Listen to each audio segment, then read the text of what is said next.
Hello everyone and welcome to another high elo game of Age of Empires. Today, two civilizations whose unique units are about to get a Los Angeles style facelift meet on the battlefield, perhaps for the last time before their operations, as the Bloodless, playing as the Aztecs in red, gets ready to take on Survivalist, playing as the Celts in blue. Now all the players heard their herd wolves explore their immediate surroundings and try to get their butts up to Castle Age ASAP because, as usual with these two dynamos, we are on Arena.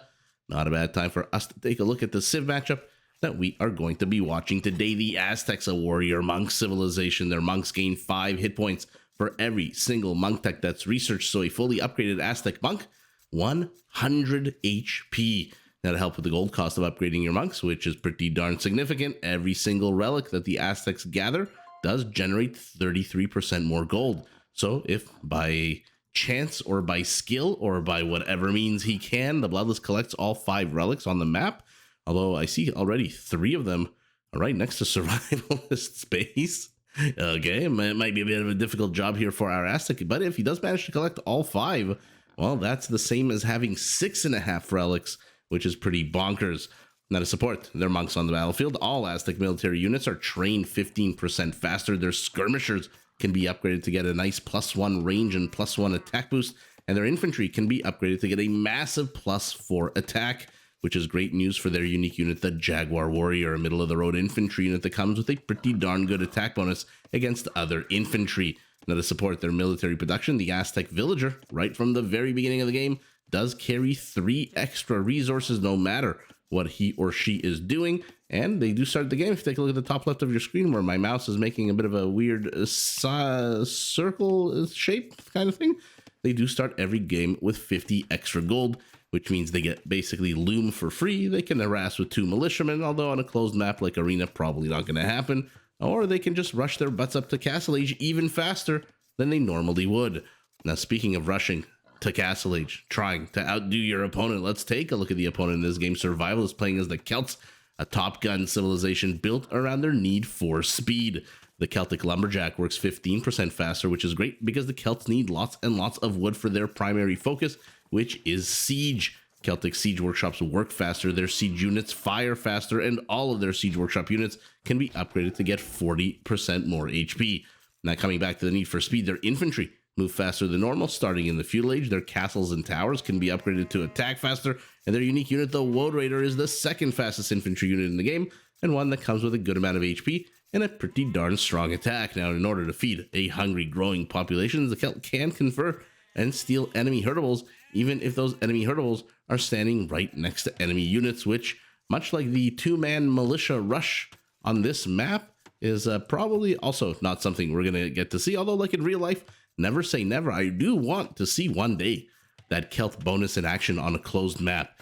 If a Celt can get their scout in, take the sheep, and then get their scout out, I mean, that would be a fait accompli. That would be just absolutely epic and deserving of one of the greatest YouTube shorts of all time. Now, in the meantime, while the players continue depopulating the animal population in order to grow their populations, continue to depopulate the animal population to grow their population. Okay, well, there you go. I said that same word 3 times in the same sentence. Not a bad time for us to take a look at a few things on the map, because on Arena, you want to make sure that forests do not form part of your wall off. And I am happy to say, for the first time in a long time on a 1v1 Arena game, forests do not form part of any kind of wall off. Survivalist resources internal are nowhere close to the walls, which means he is not going to get lamed anytime soon, unless perhaps with a very wily monk managing to squeeze himself here into the corner if he does want to lame that stone for his part of the Bloodless. Also, 2 resource patches to the back, primary goal to the front, but not really easily lameable again, unless one of those Celtic monks moves forward. And basically, actually, Celts do not get block printing unless I'm mistaken. Where's your monk deck tree? I love this thing. Where are you? Oh my goodness, there you are. The one with the block that has the letter A on it. So they don't get block printing. So maybe this is enough of a distance. Okay, but the Bloodless mining from this side as opposed to from this side. So a little tiny risk. Let's call it a 1% chance of a risk. So we saw the internals, we saw the wall offs. The most important thing now is how big are their expansions? How much space do they have as they crumble the walls around them to expand, to place farms, infrastructure? Nice little pocket here to the left, nice little pocket here to the right. Survivalist, nothing really on the, on the right side, but on the left side, a decent sized pocket as well. So both players, on the whole, nice bases, nice and secure. Resource patches are safe. Walls are nice and safe. Relics, like we saw, Survivalist has 1, 2, 3 relics right in front of his base. Unfortunately for him, he is not a civilization that benefits from relics beyond the usual gold that they generate. I'm looking at the Burgundians, and I'm looking at the Lithuanians. They just get their relic gold as usual. And I'm looking at the Aztecs. So we'll see whether or not the Bloodless makes an issue of the relics. Both players heading up to the next age. Survivalist with 2 extra villagers will hit it about 50 seconds, if not exactly 50 seconds, with 1 second of idle time, maybe 51 seconds behind his or her. I shouldn't say his or her opponent, his opponent. My apologies. I'm already thinking of what I'm about to say as they enter feudal with their vast resources. Survivalist a lot more than his opponent, and about the unique units. So generally, if you haven't seen the news of the massive update that's coming, highly recommend you go read it. I finally did read it. I'm generally not a fan of reading proposed changes as opposed to the final changes, just because the final changes might be different and probably will be different, but we'll see how different they are. The Jaguar Warrior, let's start with that unit. Losing half of their attack bonus, I think, against infantry, so it's going to go down from +10 to +5. So the Bloodless has an opportunity, if we see Woad Raiders, to really spank them with that paddle one good last time.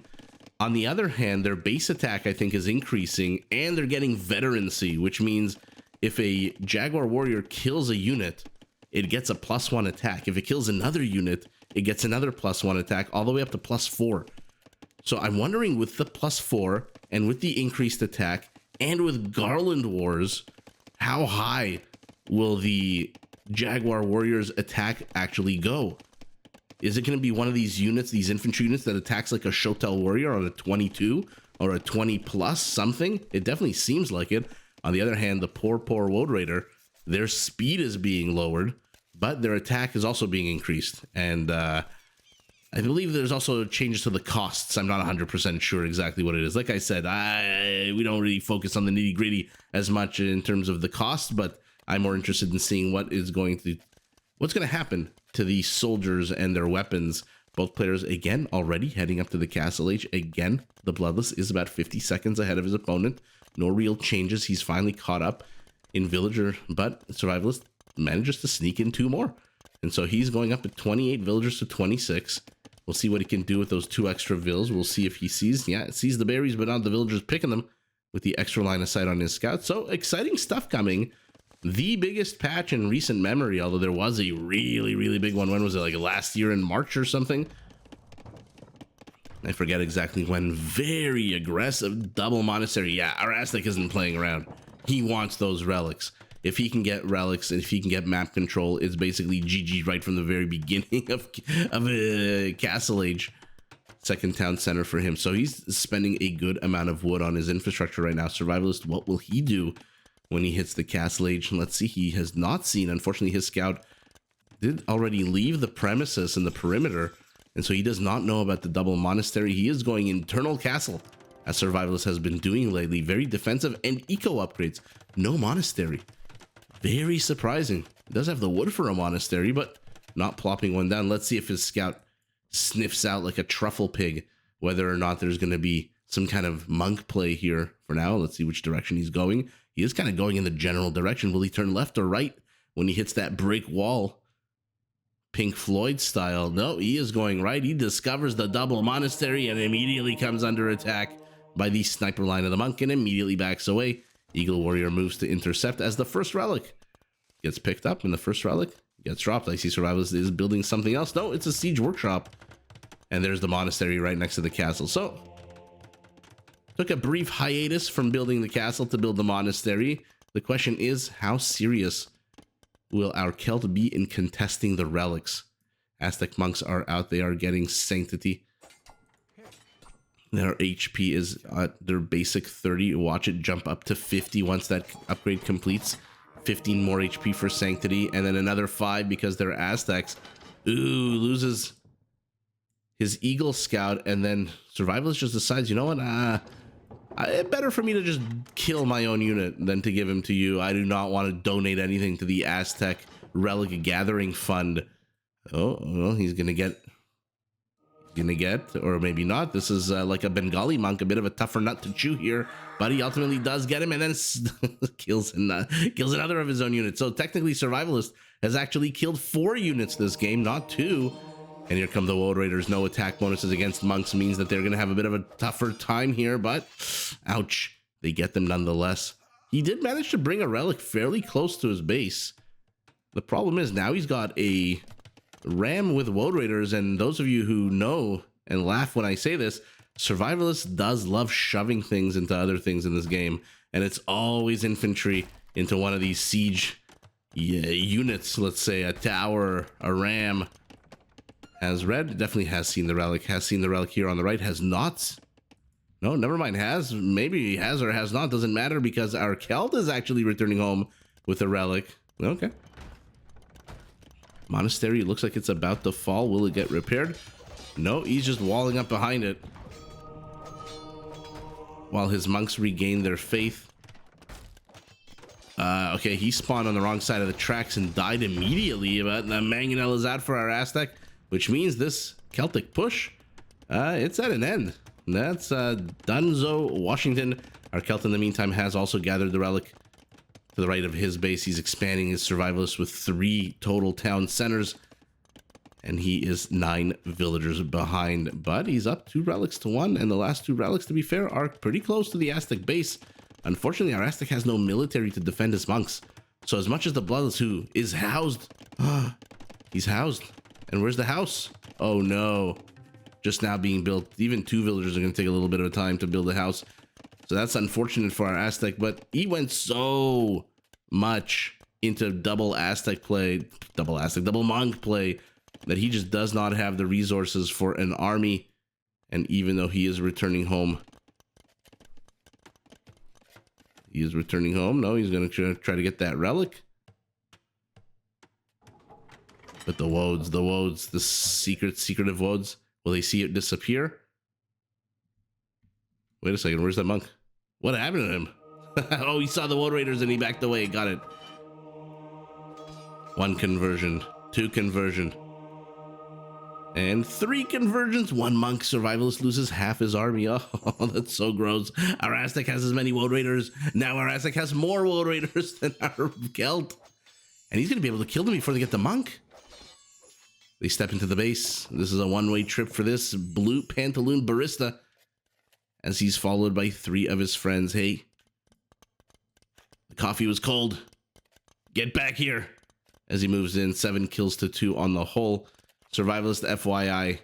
Oh, okay, well, there you go. He chased underneath the tree and died. Survivalist, FYI, has managed to take the relic that was right in front of here. So at most, it's going to be 3 relics to 2. 2, unfortunately, in favor for our Aztec. Wait a second. Who's got the 5th relic? You don't have it. You don't have it. Who the hell's that 5th relic? What am I missing? Oh my goodness, sometimes I focus. Oh, he took it to the back. All right, well, there you go. So, you know what?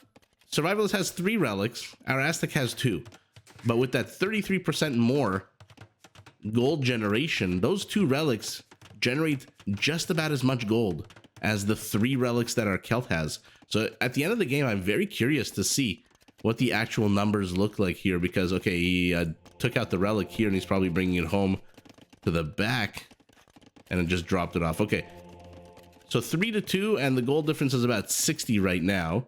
So relic wars are over. Our Celt still just has 2 Woad Raiders. Our Aztec has 3 Woad Raiders. Thank you so much, Survivalist, for the army. As Survivalist begins gathering his forces here. Will this be for a push? Will this be for something? And there you go. Shoved into other stuff here for our blue Celt, and it is Imperial Age for our Aztec off the back of the rear TC. Okay.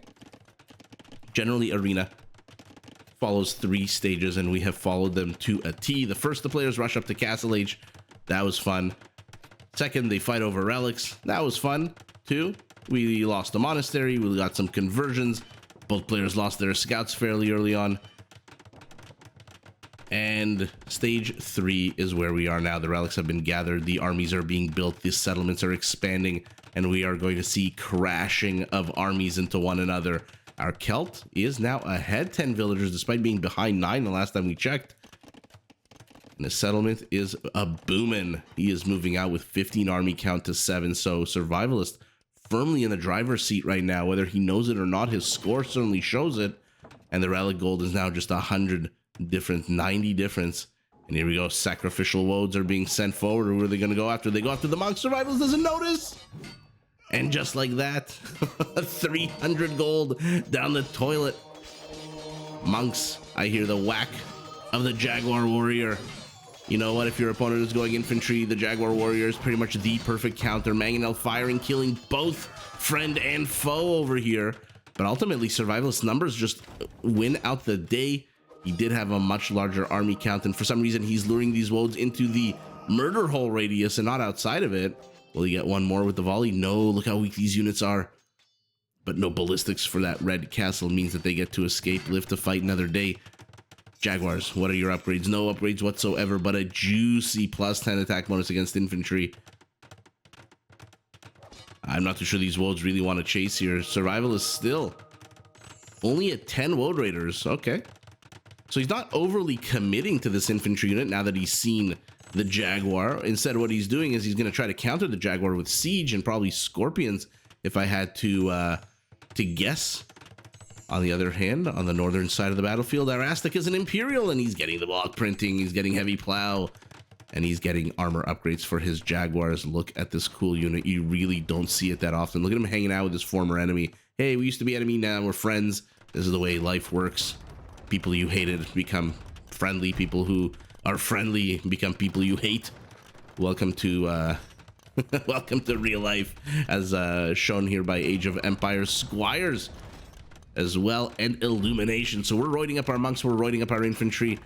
And to be fair, my intro, when I mentioned that these are 2 unique units that are getting facelifts, Los Angeles style facelifts, I did not actually anticipate that they would actually be fighting one another. I didn't think Survivalists would be fighting Jaguar Warriors with Woad Raiders. I mean, that's just, I don't want to say not good, but it's not good. Your opponent comes with a plus 10 attack bonus against you, and look at the stats.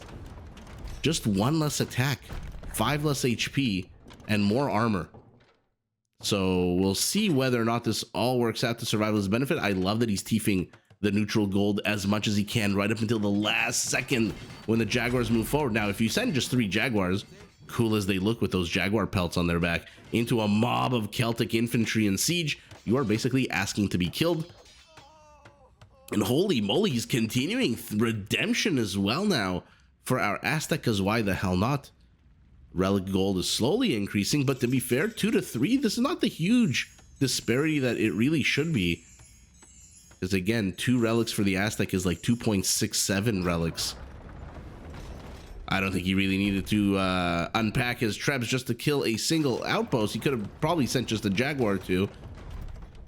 This is slowing down the Bloodless's push as he completes his first and second forward siege workshops. We know, we saw already, he's got one to the rear, and he is taking up map control in the center, as Survivalist does the same thing. One with structures, one with army. Survivalist's army is twice 50% bigger, my apologies, 31 to 20, and he's still ahead 8 villagers or so. A third castle. Well, you're gonna use your unique unit, you better get those castles. And another monk upgrade, Theocracy. What the hell is going on? Are we actually gonna see 100 HP monks? That would be pretty badass. I mean, what does he really have left? Atonement, Herbal Medicine, Heresy, and then the good old Faith and Devotion.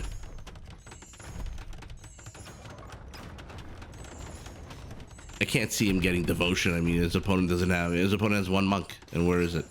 Okay, it is here. It is on healing duty. Now, I'm surprised with so much infantry that Survivalist isn't getting the stronghold upgrade, because then he could just shove his infantry in here and heal them up automatically without having to use that one monk. But the Woad Raiders are moving out. I did see the heavy Scorpion upgrade get canceled, or get destroyed rather, as he is now getting down patrol. Down patrol in guilds, okay.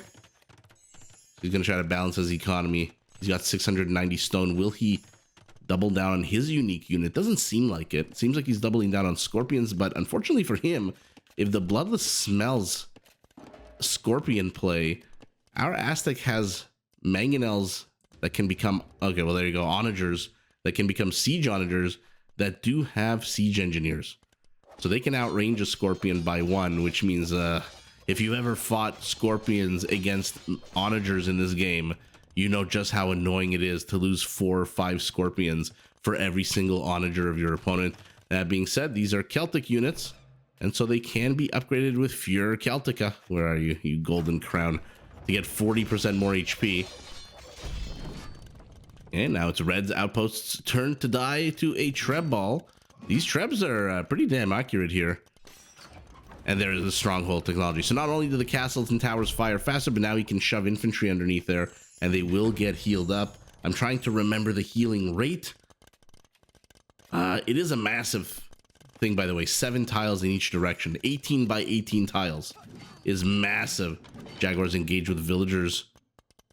Get 1 kill. That's the Bloodless's first villager kill of the game here, but he is chasing a little bit too far, and these 4 Jaguars, this is a one-way trip for you, as they are now going to get absolutely destroyed by that stronghold technology that he's got that makes the castles fire 1.5 seconds versus 2.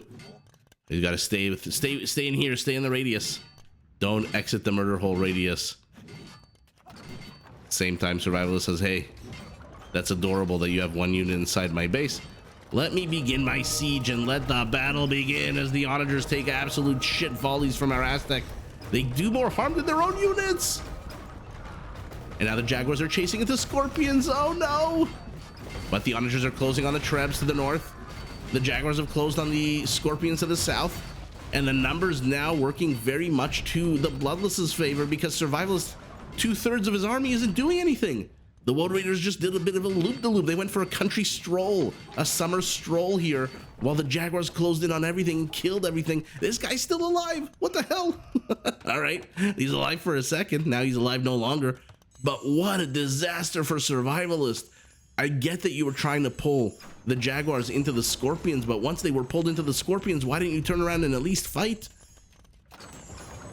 Against the +10 attack bonus, nobody wants to fight into that. Believe me, we understand. But it would be better to sacrifice your units heroically for the sake of the Age of Empires gods. And there we go. Now, unfortunately, he's taking a fight, but without any kind of siege support, as this is exactly what happens when you fight with Scorpions and your opponent has onagers. Okay, onagers without siege engineers, though, and we're getting Garland Wars as well. They have Blast Furnace. Look at their attack now, 20. Oh, yuck. But we're finally getting Furor Celtica for our Celt. So the players are roiding up their armies. Survivalist has been pushed back. No more external footprint on the map except for a single mining camp. He is researching his golden crown with the castle here all the way to the left, which is fantastic. Had it been this castle, he would not have gotten that tech up and running. And here they come yet again. Our Celt does have siege engineers. He's roiding up his infrastructure with masonry. He loses control of his relics. 200 gold difference, and this is the worst thing you could possibly be doing. Although, to be fair, it doesn't look like the Bloodless is targeting the Scorpion. Okay, now he is. I feel like he was targeting the farm there for a second. And here come the 12 range monks with redemption. Will he get the conversion, or will the onager get it? Ah, forget you. If I can't convert you, I'm going to destroy you into a pile of firewood. At the same time, oh my goodness, the Bloodless is just everywhere. Not with infrastructure, but villagers over here. I see villagers over here. The worst thing would be villagers over here. Well, the worst thing for Survivalist. Our Celt needs onagers of his own. He's researching siege onager. That's going to be fantastic. We've seen both of these players do quite well with siege onagers, so I'm very curious to know who will be the better onager, who will fling their balls around much better, as they're both getting siege onager at the same time. Yes, please. And there's your Fuhrer Celtica. You are able to withstand an onager shot, but maybe not a siege onager shot. He needs to repair some of these scorpions. 40% more HP is so deadly. And to be fair, 1-to-1 is a good ratio here for blue. Unfortunately, before he got that 1-to-1, he lost a whole bunch of scorpions. Army count, now Survivalist is down half, but look at his villager count, 166. What the hell are you expecting? That's the villager count of a player who is expecting to get raided up the wazoo. One monk is healing, one scorpion dies instead of getting converted. Jaguars moving yet again into this gold quarry. On the left side of the map, we've got Woad Raiders. Oh, exposed trebuchets. Exposed trebuchets. Forget the Jaguars, focus on the trebs. Will he get the last one? He's definitely gonna get the last one, right? Yeah, but at a cost of a good number of Woad Raiders. Not bad at all, to be fair. On this side of the map, we've got Siege Onager versus Siege Onager. 9 range to 8 range. Ooh, our Aztec is missing a critical upgrade right now. Oh, yes, please. Yes, please. May I have some more, please, of that? Now the Woad Raiders are returning the favor as they raid the left gold patch. The right gold patch has been cleared up of Jaguars. Oh my goodness. What a fun game. I mean, this is a very multi-pronged, fast game. There's Siege Engineers. Out of 2 civilizations that are going infantry of all things, infantry and siege, the 2 slowest military branches in Age of Empires, are giving us one of the funnest games we've seen in a while. Didn't mean to go all Christopher Walken there. One of the funnest games in a while. Ooh, careful you don't hit your own villager. And now the monk is trying to avoid, not gonna avoid that one unless you're an Aztec monk with 75 HP. 75 plus 1 attack. So 1 more upgrade on these monks and they can take a siege onager shot to the face. Let me repeat that. This unit, the heaviest hitting unit that our Celt has, attacks on a 75 plus 1. It is enough to flatten a Jaguar warrior. It is enough to flatten a villager. It is enough to pancake the most stolid of infantry units. Is that the right word? Stolid? Maybe not. What it's not enough to flatten is an Aztec monk if they just get 1 more upgrade. Then they'll have 80 HP and they will be able to withstand a siege onager shot. When the hell is the last time you saw a monk withstand a siege onager shot? Well, welcome to the Aztec civilization and welcome to a bunch of dead villagers. But if you notice, the Bloodless's balls aren't flaming, and so it does not burn when he flings them around. Not yet, because he doesn't have chemistry. He still needs 35 seconds to get that ball flaming, itching, scorching hot upgrade. Another attempt to convert another scorpion. I'm really curious at the end of the day what the conversion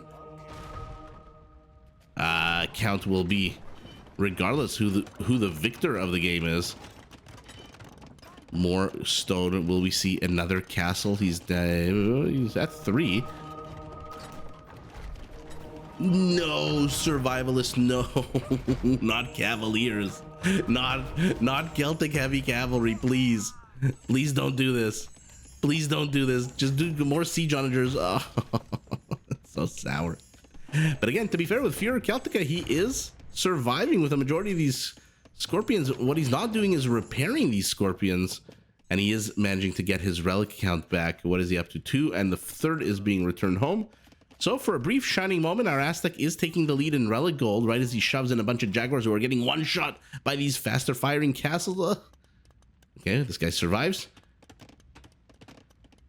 And peace has fallen upon the land.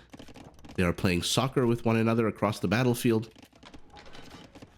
as they both replenish their army counts. Unfortunately, Survivalist has no map presence, has no map/resource control. The Bloodless's map presence seems to be very light. We've got a farming community of all things in a very forward position, just so his villagers have something to do in between repairing his siege units. Now, he was repairing. Why didn't he finish repairing? is my question.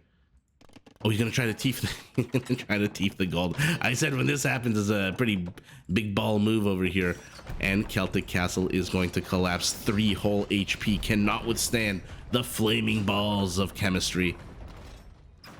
War Raiders are gonna chase. Oh my goodness, the onager shots out of the Bloodless. Onager shots out of both players have been kind of hit or miss this game. Looks like that gold patch is being contested on the right side. Scorpions do fall. Oh yeah, contested by villagers attacking siege onagers.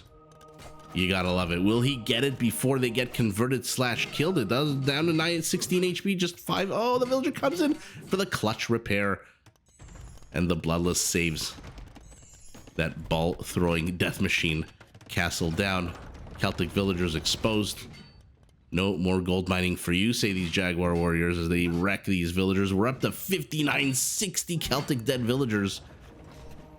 And 16 dead Aztec villagers. I mean, you gotta love Scorpions with ballistics. How is every player who is playing the Romans not just doing this all the time? I don't understand it. Well, a couple of scuffles here and there. A few units dying here, a few units dying there. Survivalists' safety net is getting destroyed 1 Treb volley at a time as his forward position gets eaten into, and out come the Celtic Paladins. Something you hope to never have to utter and hope to never have to say as they get it onagered to the face, and those that survive get killed. Again, the Bloodless is killing his own units here, but the Celtic Paladin has closed in on the onagers to the north. They're closing in on the Jaguars to the center. Hey, Siege, you're going the wrong way. The Red Army is over here. Where are you going? Will they get the Trebs?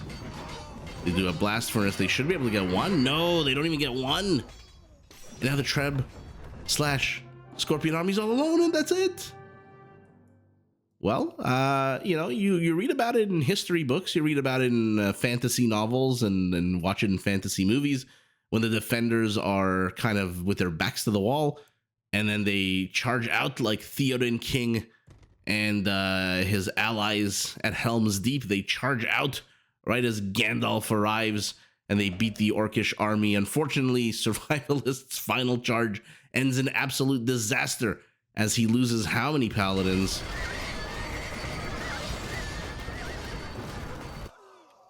28 paladins started this journey to literally Middle Earth. They do a good amount of damage, don't get me wrong. But out of 28, 4 survive. 2 of them in the forward position. I don't even know where the other 2 are. Where are the other 2? Okay, there's 1 in here. And 1 in here. So 2 of them are just about to enter the battle, enter the chat. And 2 of them are just about to die. They do a good amount of damage, but these are Celtic Paladins. And so they're not exactly fantastic. No last armor upgrade, no bloodlines, makes them a little bit softer. And now you've got an entire army that is exposed. You've got 1 monk and 1 siege onager in here. Monk is pretty much useless. Siege onager is could potentially do some damage. But at the end of the day, 2 siege onager shots on this army just need 1 shot. That would have been epic. Can you imagine he targets the onager, gets the shot right here, and then basically out of all of these units, what are we working with here? 14, 16 units, probably 12 or 13 will die. That might have been, in theory, potentially might have one of the greatest possible onager shots we could have maybe have seen. But of course, that did not happen. The game ends at the exact 54-minute mark of the game. And wow, what a fun contested battle. Look at the kill count. Not too high, but I feel like it should have been a lot higher with infantry versus infantry. So the Survivalist killed 157 units. The Bloodless lost 169. So he killed 12 of his own units with his onagers. Whereas, yeah, well, the numbers work out because the Bloodless killed 207, but Survivalist only lost 195. So that's exactly 12 unit difference. So 12 friendly fire kills. Not terrible, to be honest, at the end of the day with this many onagers. I wonder how many onagers the players trained, but 83 villager kills to 19. Survivalist still does end the game with 121 villagers. What he doesn't have is resources. When you go this, You need a lot of wood, you need a lot of gold, and he's got a lot of neither of those. Loses control of the gold patch to the left, no more castle, and basically all he's got is wood defended by a couple of houses, and that's not going to last very long. And then this expansion is in jeopardy, and all of it's in jeopardy. The Aztec Monk, the Siege, these are basically the longest range units the Aztec can produce here, with 9 range onagers, 12 range monks, and 16 plus 1 range trebuchets.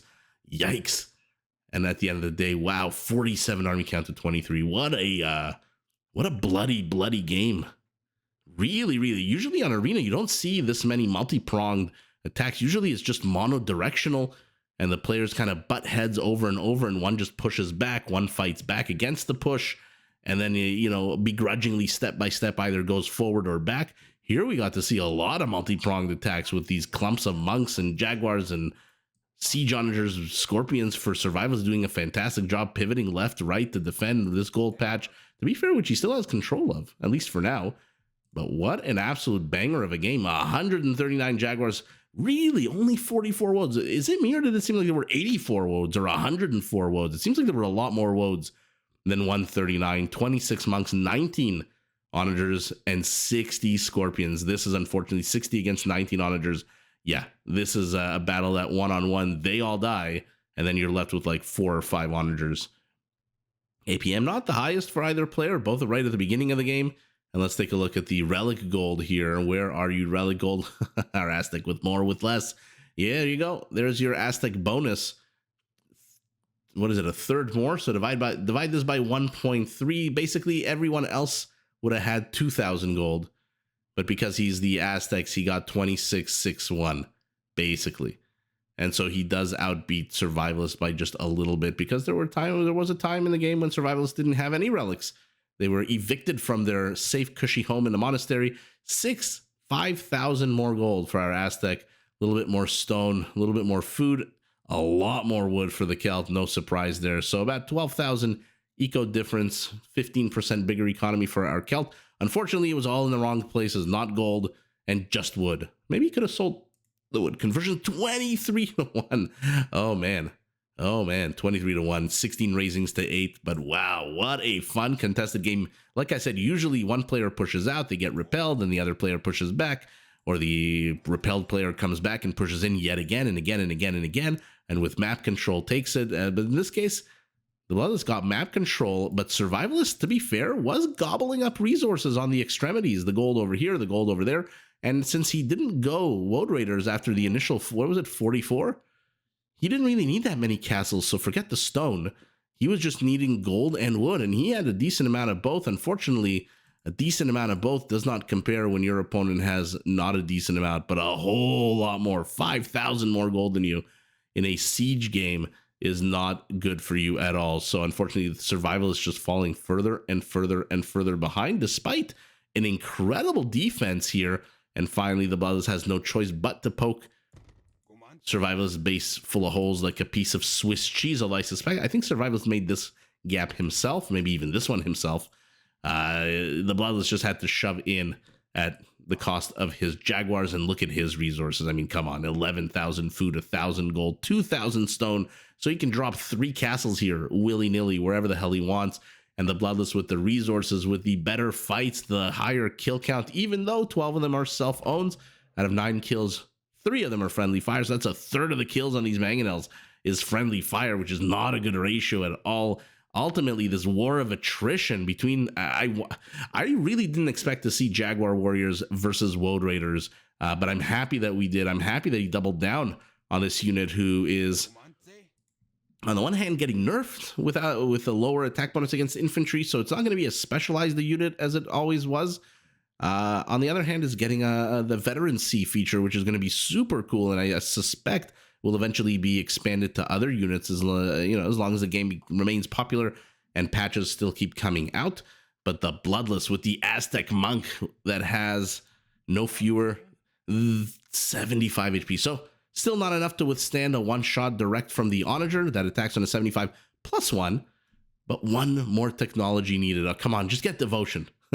Just get Devotion already, and then you'll have that 80 HP that can make you withstand a Siege Onager shot. And with that roided up Gym Monk, It is the Aztec, the Bloodless, who takes the W, but GG in a really fun contested battle to both players. Did you enjoy this video? Check out these other clips and make sure to subscribe and enable notifications so that you're notified of my latest uploads.